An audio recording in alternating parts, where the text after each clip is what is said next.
మీ ఎలాంటి వ్యాపార ప్రకటనలకైనా వెంటనే మా ఛానల్ సంప్రదించండి. శ్రీ గురుభ్యో నమః. శ్రీ మహాగణాధిపతయే నమః. ఈ చైత్రమాసంలో సింహరాశి వారికి, ఈ రాశి వారికి ఈ నెలలో వ్యాపారం మంచి లాభసాటిగా ఉంటుంది. స్వబుద్ధి చేత, సొంత బుద్ధి చేత 10 సార్లు ఆలోచించి కార్యక్రమాలు నెరవేర్చుకుంటారు. వీరికి ఆలోచన జ్ఞానం ఎక్కువది. కాబట్టి ప్రతి పని కూడా 10 సార్లు ఆలోచించి ఈ పని చేయాలా వద్దా అని చెప్పి ఆలోచించి దాని యందు నిర్ణయం తీసుకుంటారు. ఇక ఉద్యోగస్తులకు కోరుకున్న చోటికి ప్రమోషన్లతో బదిలీలు కావడం జరుగుతుంది. మంచిగా ఉంటుంది. కానీ వీరికి నరదృష్టి ఎక్కువగా ఉంటుంది. నరదృష్టే కాకుండా శత్రుభయం కూడా ఉంటుంది. అందరి యొక్క ఏడుపు, జెల్సీతనం ఎక్కువగా ఉంటుంది వీరి మీద. 10 మందికి జాగ్రత్తగా ఉండడం మంచిది. అధిక ప్రయాణాలు చేయవలసి వస్తుంది. దానివలన ఆరోగ్యం దెబ్బతింటుంది. ప్రయాణాలు చేసేటువంటి ఒక విషయంలో ప్రమాదాలు జరిగేటువంటి ఒక ఆస్కారం ఉంది. కొన్ని సర్జరీలు కూడా జరగడానికి ఆస్కారం ఉంది కొంతమందికి. కాబట్టి ఆరోగ్య విషయంలో జాగ్రత్త, ప్రయాణాల విషయంలో కూడా చాలా జాగ్రత్తగా ఉండాలి. అనవసరమైనటువంటి ఒక కలహాలు, మీరు ఏది మాట్లాడకుండా మౌనంగా ఊరుకున్నా కొన్ని నిందలు మీద పడవచ్చు. అనవసరమైనటువంటి యొక్క కలహాలు కావచ్చు. వాటిని మీరు మౌనంగా ఉండడమే మంచిది. ముఖ్యంగా దాయాదులచే, అంటే పారివారి చేత కలహాలు ఏర్పడము, ఆస్తిపాస్తుల విషయంలో కొద్దిగా ఇబ్బందులు కలగడం అనేటువంటిది ఉండడానికి ఆగ్రహం ఉంది. కాబట్టి జాగ్రత్తగా ఉండండి.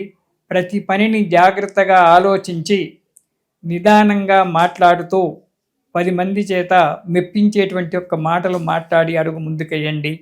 ఇక మొదటి వారం కనుక చూసుకున్నట్టయితే మనశ్శాంతి ఏమాత్రం కూడా ఉండదు. కర్కాటక రాశి వారి, సింహరాశి వారికి కొన్ని అశుభమైనటువంటి ఒక వార్తలు కూడా వినడం అనేటువంటి జరగడానికి ఆస్కారం ఉంది. ఎక్కువగా డబ్బు ఖర్చు అవుతుంది. ఎంత డబ్బు ఖర్చు పెట్టొద్దు అని చెప్పి మీరు మడిగట్టుకొని కూర్చున్నా ఆ డబ్బు ఖర్చు పెట్టవలసే వస్తుంది. ఆ డబ్బు గురించి బాధపడవలసే వస్తుంది. కుటుంబంలో చిన్న చిన్న కలహాలు ఏర్పడడానికి ఆస్కారం ఉంది. ఈ డబ్బు విషయంలోనే భార్యతో కావచ్చు, భార్యాబిడ్డలతో కావచ్చు, తల్లిదండ్రుల చేత కావచ్చు, సహోదరుల చేత కావచ్చు, ఈ ధనం విషయంలో కొద్దిగా కులంలో కలహాలు ఏర్పడడానికి ఆస్కారం ఉంది. కొన్ని అపవాదులు కూడా భరించవలసి వస్తుంది మొదటి వారంలో. ఇక రెండవ వారం కనుక చూసుకున్నట్టయితే చేసేటువంటి ఒక వృత్తిలో, వ్యాపారాలలో ఆదాయం మంచిగా పెరుగుతుంది. అన్ని కార్యక్రమాలలో దిగ్విజయంగా సాధించి ముందుకు అడిగేస్తారు. 10 మంది చేత మెప్పు పొందుతారు. ఉద్యోగస్తులైతే ఆఫీసర్ చేత మంచి మెప్పు పొందడము, మంచి సర్టిఫికెట్లు తీసుకోవడం జరగడం ఉంటుంది. గౌరవం పెరుగుతుంది. 10 మందిలో గౌరవం పెరుగుతుంది. మంచి పనివాడు అనేటువంటి ఒక మంచి వర్కర్ అంటారు ఇంగ్లీష్. మంచి పనివాడుగా పేరు పొందడం అనేటువంటి జరుగుతూ ఉంటుంది రెండవ వారంలో. శత్రువులు కొందరు మీకు మిత్రులై తిరగడానికి ఆస్కారం ఉంది. కానీ జాగ్రత్తగా ఉండండి. ఎందుకంటే కొందరు మేకవన్నె పుల్లలు, పైకి మేకలాగే కనబడతారు, కానీ మనస్సులో కుట్ర దాగి ఉంటుంది. అలాంటి వారి అందు గురించి స్నేహితులతో, కొత్త వారితో స్నేహితం చేసుకునేటప్పుడు చాలా జాగ్రత్తగా ఉండండి. వారితో మీలో ఉన్నటువంటి ఒక రహస్య విషయాలు ఏమీ కూడా స్నేహితులతో చర్చించకండి.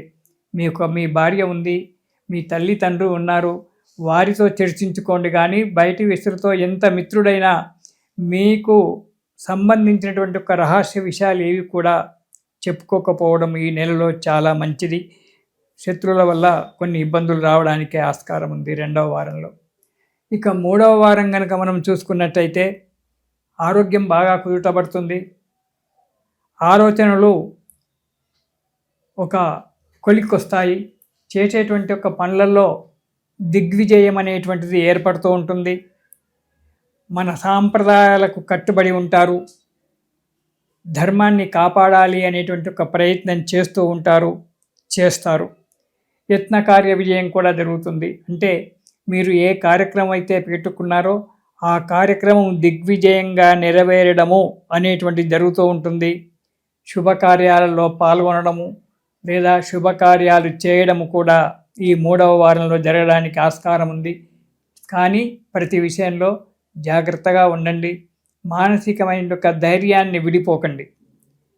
ఇక 4వ వారం కనుక మనం చూసుకున్నట్టయితే సింహరాశి వారికి